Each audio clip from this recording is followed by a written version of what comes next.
Welcome back, everyone. In this video, we are going to complete our discussion of L'Hopital's rule. This video consists of two main parts. First of all, we will introduce another indeterminate form. Second, we will talk about other situations in which we might need to use L'Hopital's rule.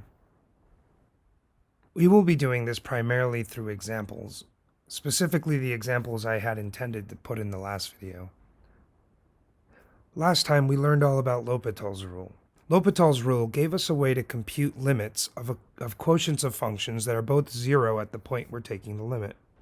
The method involved taking the derivative of both the numerator and denominator, and then taking the limit of the new quotient.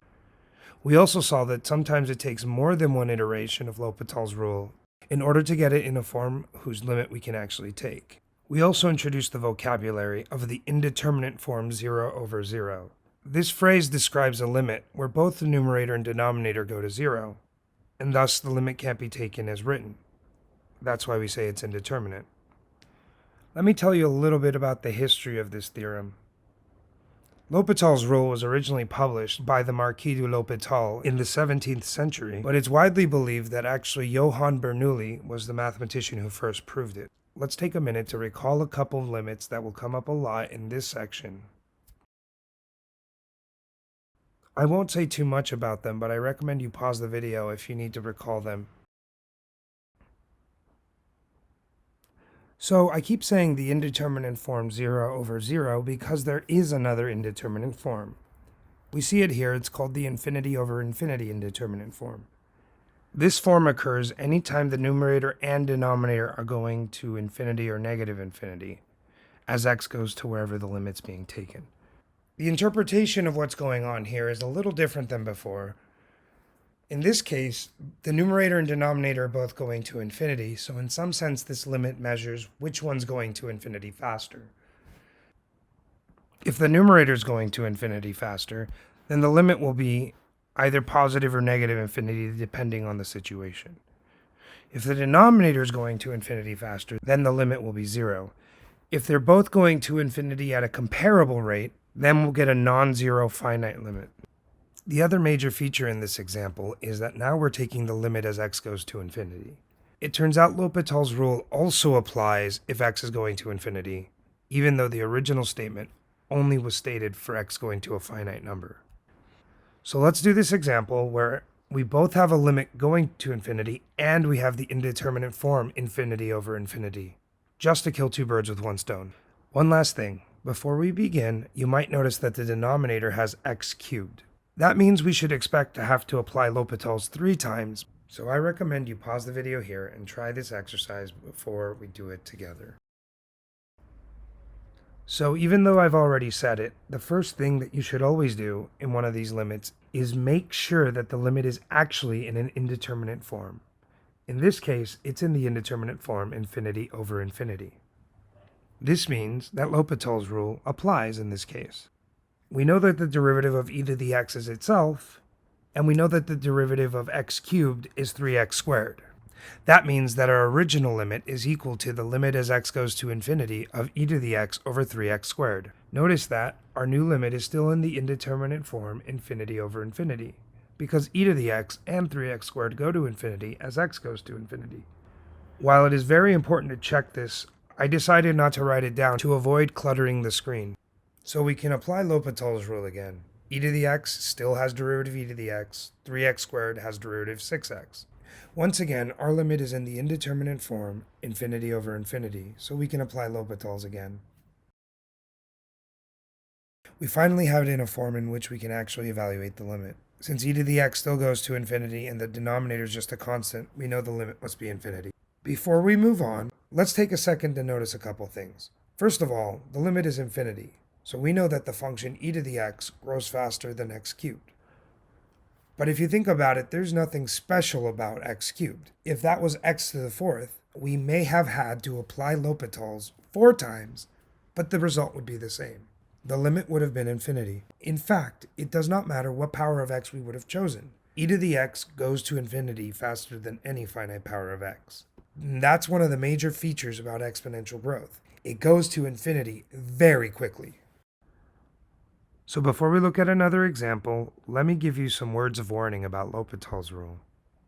The first is that L'Hopital's rule only applies in the two indeterminate forms that have been given, 0 over 0 and infinity over infinity. If you don't check that you actually have that indeterminate form, and then you apply L'Hopital's rule, the result can be catastrophic. The second major warning is that L'Hopital's rule is a tool for computing limits. It does use derivatives, but it uses derivatives to get limits. This is not the quotient rule, and you should never do this when trying to take a derivative. Finally, I want to mention that sometimes you can't get away but use L'Hopital's rule over and over and over and over. I have included this exercise below for you to try on your own. It'll be a bit horrendous because it'll take 6 applications of L'Hopital's rule before you get to a form in which you can take the limit. I've given you what you should get, so feel free to try it on your own. So let's look at a couple other situations in which we can apply L'Hopital's rule with some work. While I'll do a couple examples in this video, I won't cover them all. Now, our book and other books will call everything we're about to discuss indeterminate forms. And while they are indeterminate, I always hesitate to call them that to make sure that nobody makes the mistake of using L'Hopital's rule as written. So the first form I want to look at is a situation where you have the product of two functions, and one is going to 0 while the other is going to plus or minus infinity. Like before, you can think of this as some sort of contest between the two functions. One of them is trying to make the limit very, very small, while the other is trying to make the limit very, very big. The question is, which one wins out? Now, while this doesn't look like the two indeterminate forms we've discussed, with a little massaging, we can make it look like one. The idea here is that 1 over 0 effectively is of the form infinity. Similarly, 1 over infinity or minus infinity is effectively of the form 0. So what we can do is take one of the two functions and move it to the denominator as 1 over the original thing. Regardless of which one you choose to move down, the new form, the result would be something in the indeterminate form 0 over 0 or infinity over infinity, where we can use L'Hopital's. Which function you should move down is not always clear, and it takes a lot of experience to be able to tell off the bat which one you should do.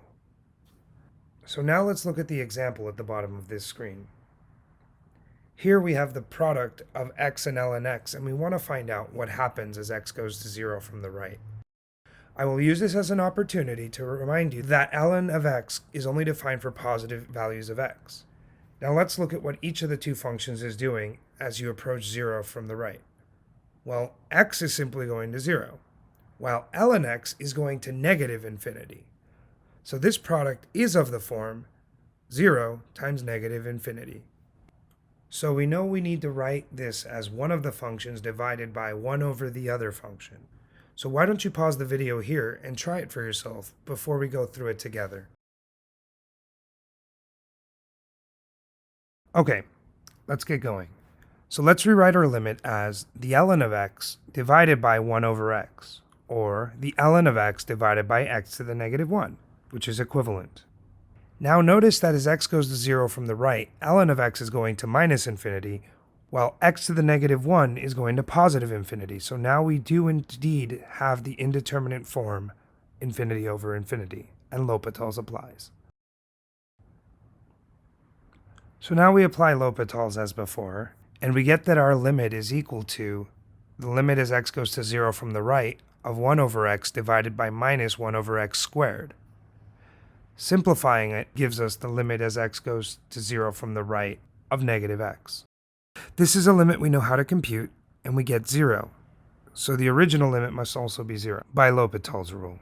So I made the decision for us to rewrite the x as 1 over x in the denominator. What if instead we had chosen to move the ln of x down to be 1 over ln of x? Let's take a look at that situation. So this is in the indeterminate form 0 over 0. So let's apply L'Hopital's rule and see what happens.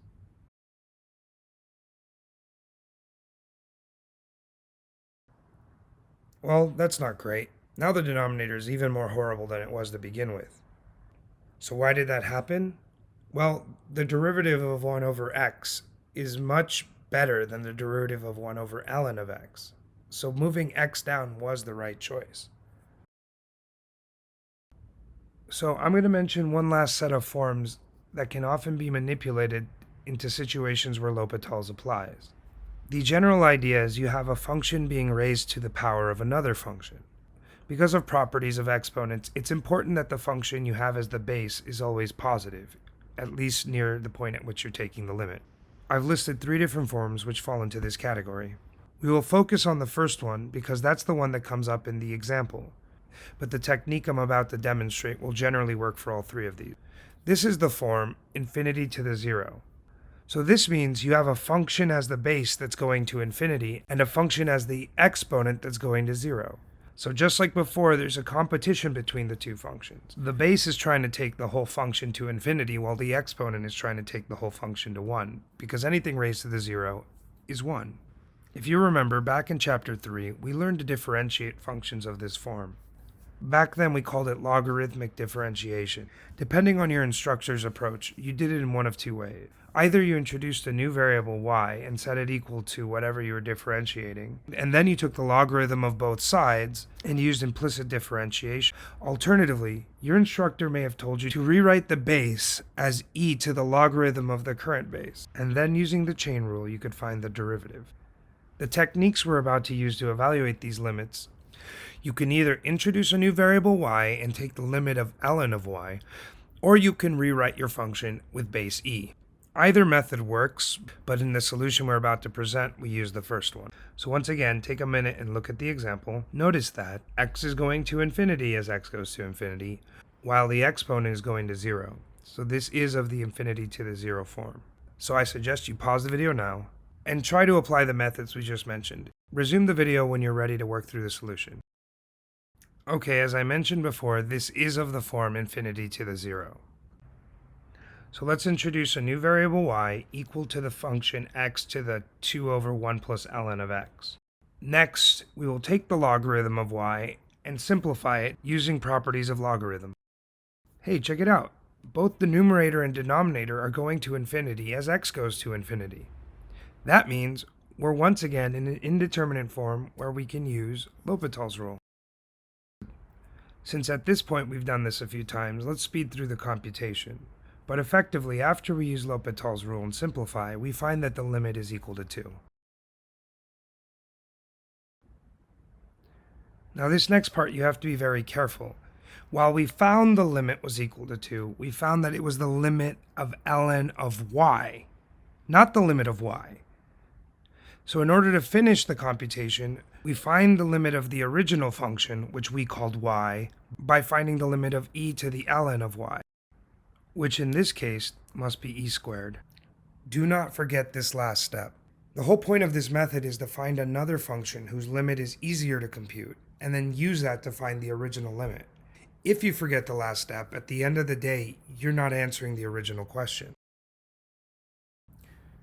So before I end this video, I want to say one last thing. L'Hopital's rule is a theorem that helps you take limits. It's not the end-all be-all of limit taking. If you look on this last slide, you'll see a limit that is in indeterminate form, infinity over infinity. However, you can apply L'Hopital's rule to your heart's content and never get anywhere with it. At the end of the day, you need to remember your old techniques for taking limits without L'Hopital's rule. Well, that just about does it for section 4.5 in L'Hopital's rule. As you may have noticed from my comments, it is very important that you practice this method because there is no substitute for experience when you're dealing with these kinds of problems. So take care, and I'll see you in the next video.